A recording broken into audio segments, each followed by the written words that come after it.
নমস্কার বন্ধুরা, চলে এসেছি আমি তোমাদের জিএস একাডেমিতে। তো তোমরা দেখতেই পাচ্ছ আজকে আমাদের টপিক কি।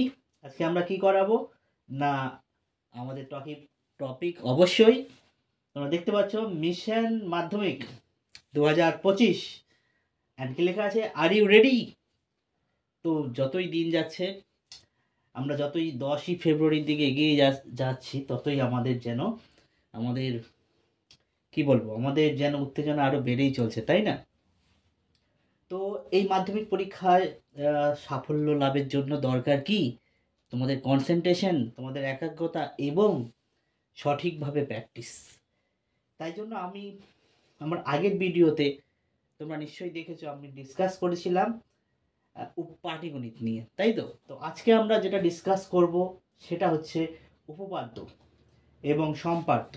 তো বন্ধুরা, তোমরা জানো উপপাদ্যতে টোটাল মার্কস থাকে কত? দুটো থাকে, তার মধ্যে একটা করতে হয়, তোমরা জানো সেটা 5 মার্কস থাকে। এবং আমরা জানি সম্পাদ্য, সেখানেও দুটো থাকে, তোমায় একটা করতে হবে, সেখানেও তোমার থাকবে 5 মার্কস। তো টোটাল 10 মার্কস। তো 10 মার্কস আমরা খুব সহজেই পেতে পারি, জানো তো। আমরা যদি একটু বুদ্ধি করে পড়ি তাহলে কিন্তু এই 10 মার্কস পাওয়া আমাদের পক্ষে খুবই সহজ হবে। তো আমি একটা উপপাদ্যর প্রত্যেকটা উপপাদ্য নাম্বার এবং তার পাশে দেখো পেজ নাম্বার দেওয়া আছে তোমাদের বইতে। উপপাদ্য 40, উপপাদ্য 42, উপপাদ্য 32, 33 এবং 38, এই 5টা উপপাদ্য তোমরা বন্ধুরা ভালো করে করবে, প্র্যাকটিস করবে, ঠিক আছে। এর মধ্যে থেকে তোমরা দুটো কমন পেতেই পারো। তো উপপাদ্য 40 পেজ নাম্বার 208, উপপাদ্য 42 পেজ নাম্বার 215, উপপাদ্য 32 পেজ নাম্বার 59, উপপাদ্য 33 পেজ নাম্বার 60 এবং উপপাদ্য 38 পেজ নাম্বার 164 তোমরা ফলো করবে। তো চলে আসি বন্ধুরা, এবার আমরা চলে আসি সম্পাদ্যতে আমরা কি দেখতে পাচ্ছি? সম্পাদ্যতে দেখতে পাচ্ছি যে দুটো জিনিস খুবই ইম্পর্টেন্ট। এক হচ্ছে মধ্য সমানুপাতির অঙ্কন, ঠিক আছে। মধ্য সমানুপাতির মধ্যে কোনগুলো বোঝাচ্ছে? যেমন জ্যামিতিক উপায়ে √15 মান নির্ণয় করো, অথবা √28, অথবা √35, অথবা √21। এবং অবশ্যই দেখো একটা গোল করে সার্কেল করা আছে, সেটা হচ্ছে 2√7। কেন করেছি একটু পরেই বলছি তোমাদের। তো এর পরেই আসছে আমাদের অন্তবৃত্ত।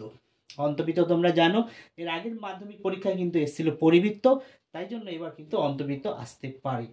তো এরপর হচ্ছে পেজ নাম্বার 281, প্রয়োগ 5। এটাও তোমরা কিন্তু ভালো করে প্র্যাকটিস করবে এবং সেটা কিন্তু বইতে করে দেওয়া আছে। তো বন্ধুরা, আশা করি তোমরা বুঝতে পেরেছো যে কোন কোন জিনিসগুলো ইম্পর্টেন্ট, এবং আমি তোমাদের বলবো এর একটা স্ক্রিনশট নিশ্চয়ই তোমরা নিয়ে রাখবে এবং সেই হিসাবে তোমরা প্র্যাকটিস করবে।